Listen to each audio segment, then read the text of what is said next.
Donc, qu'est-ce qu'on a dit? On a dit qu'une fonction de classe Cn, c'est que la dérivée n existe et continue. Et cette dérivée n, elle est continue. Ok? Donc, qu'est-ce que ça veut dire? Ça veut dire qu'il faut que toutes les dérivées successives, f' sont continues, f seconde continue, existe bien sûr, f troisième existe continue, f quatrième existe et continue, etc. Jusqu'à la dérivée n, il faut que ça existe et ce soit continu pour dire que c'est de classe Cn. Et puis de classe C l'infini, on a vu ce que c'est une fonction de classe C l'infini. Ok, donc maintenant on va voir des exemples. Des exemples pour bien voir les choses. Donc, exemple. Donc, les fonctions sinus et cosinus sont de classe C l'infini sur R. Et on a. Donc, qu'est-ce qu'on a? Sinus. Donc la dérivée n de sinus est égale, donc on a dit que si je fais, donc là c'est x, donc si je fais entre parenthèses, c'est que je parle de la dérivée, ok, donc il faut qu'on soit d'accord. Si je ne fais pas de parenthèse, je parle de la puissance. Donc est égal à sinus x plus n pi sur 2. Et puis cosinus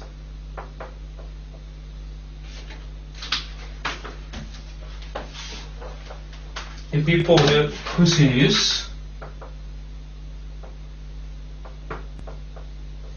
ça est égal cosinus x plus n pi sur 2.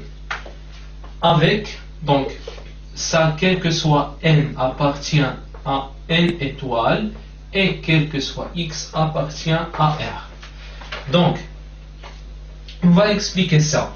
Bon, c'est très simple, il suffit de prendre des exemples. Par exemple, sinus prime. Sinus prime est égal à cosinus x. Et je sais que cosinus x est égal sinus x plus pi sur 2. En fait, sinus x plus pi sur 2 est égal à cosinus x, n'est-ce pas? Donc c'est pour cette raison. Sinus prime de x, c'est cos x. Et sinus prime x est égal à ça, exactement. Donc, sinus seconde x est égal à moins sinus x. Et je sais que moins sinus x, c'est quoi? C'est sinus x plus pi. Sinus x plus pi, c'est moins sinus x. Ok? Bon, ça, c'est un exemple. Et on remarque qu'il suffit, bon, seconde, ça seconde. Donc, j'ai fait tout simplement, j'ai remplacé le n par 2. Ok, ce n-là. De la dérivée. Et de même pour le cosinus. Ok, je vous laisse le plaisir de faire comme cela et de voir. Ok, donc ça c'est très intéressant. Donc vous pouvez calculer les dérivées en utilisant ces deux formules. C'est très pratique. Ok, donc, et en particulier ce qui est aussi très important,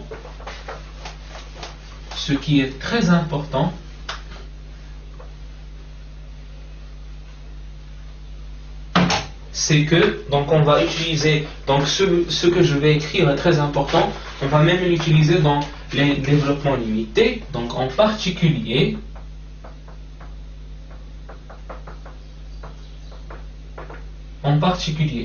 sinus de k. Je dis de k, donc ça veut dire je parle de la, je fais entre parenthèses, donc je parle de la dérivée. De 0 est égal à 0. Ça veut dire que si c'est pair, si je fais la dérivée et que ça soit pair, ça veut dire je fais f seconde, sinus quatrième, si je fais le 0, et ben ça me donne 0. Sinus seconde de 0, c'est 0. Ok? Parce que c'est pair. Et puis, et pour l'impair, bon, pour l'impair, sinus 2k plus 1 de 0 est égal à moins 1 à la puissance k. J'ai pas fait d'entre parenthèses, donc à la puissance k. Et pour le cosinus c'est le contraire. Pour l'impair, ça me donne 0. Pour le pair, ça me donne moins 1 à la puissance k. Cosinus de k. Cosinus, cette dérivée de 0 est égal à 0. Ou plutôt moins 1. Plutôt 0, oui. Et cosinus, maintenant pour le pair, ça me donne moins 1 à la puissance k. Ok, donc sinus, pour le pair, ça me donne 0. Pour l'impair, ça me donne moins 1 à la puissance k. Cosinus, pour l'impair, ça me donne 0. Pour le pair, ça me donne moins 1 à la puissance k. Donc ça, c'est très important. On va l'utiliser dans les développements limités. Donc c'est très important. Donc c'est très important de savoir cela. Il faut très important. Ok? C'est très important. Et puis, donc, on peut bien sûr, bon, on peut remarquer cela en faisant des calculs comme j'ai fait à l'instant. Ok? Donc, on peut l'essayer maintenant si vous voulez. Donc, si je fais par exemple, bon, sinus prime, ça me donne cosinus x, sinus seconde, ça me donne moins sinus x. Donc, sinus seconde de 0 me donne 0. Et pour là, puisque ça c'est impair, sinus prime de 0, ça m'a donné 1. Cosinus 0 c'est 1. Et si je passe, donc pourquoi on fait ce moins? Bon, vous allez comprendre. Donc si je fais la dérivée troisième, sinus troisième de x, ça me donne moins cosinus x. Moins cosinus x, donc moins cosinus 0, c'est moins 1. C'est pour cette raison que je fais moins 1 à la puissance k. Qu'est-ce que ça veut dire? Ça veut dire que si, donc là, qu'est-ce que je fais? Là, j'ai 2k plus 1.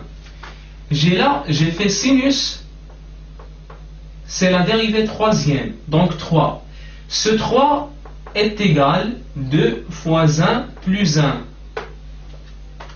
Donc,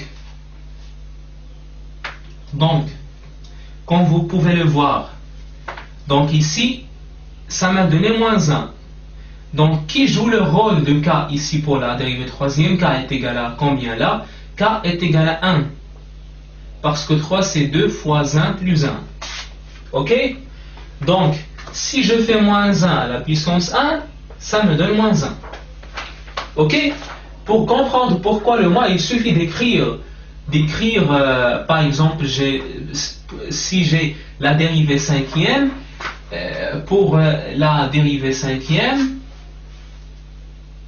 donc pour la dérivée cinquième c'est 5, il suffit d'écrire 5 sous la forme de k plus 1. Ça me donne 2 fois 2 plus 1.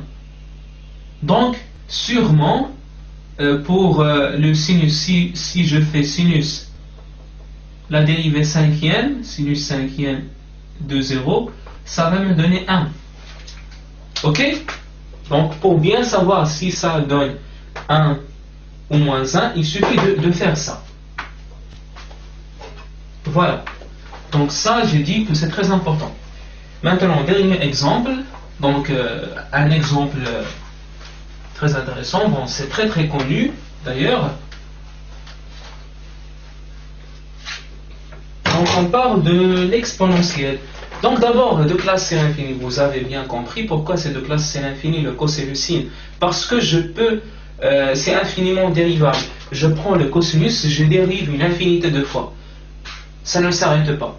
Donc c'est valable aussi pour ce deuxième exemple qu'on va faire. C'est pour ce qui concerne l'exponentielle x. L'exponentielle x est de classe c l'infini sur R.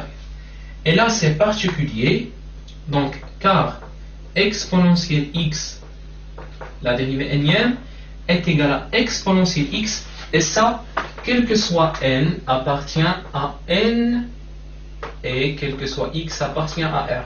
Remarquez là, j'ai pas fait une étoile. J'ai pas fait une étoile parce que l'exponentielle x est égal à l'exponentielle x. Donc là, c'est un cas particulier, c'est très intéressant. Parce que, bon, si je prends l'exponentielle x, je dérive, ça me donne exponentielle x. Je dérive encore, ça me donne exponentielle x. C'est toujours exponentielle x, exponentielle x, exponentielle x, exponentielle x. C'est infiniment dérivable, donc c'est de classe c l'infini sur R. Donc voilà, ça pour les exemples. Donc après, on va voir la fameuse formule de Taylor. Ok? Donc là, on a vu ça, qu'est-ce que ça veut dire les fonctions de classe Cn et la dérivée énième. Donc après, on va voir la fameuse formule de Taylor.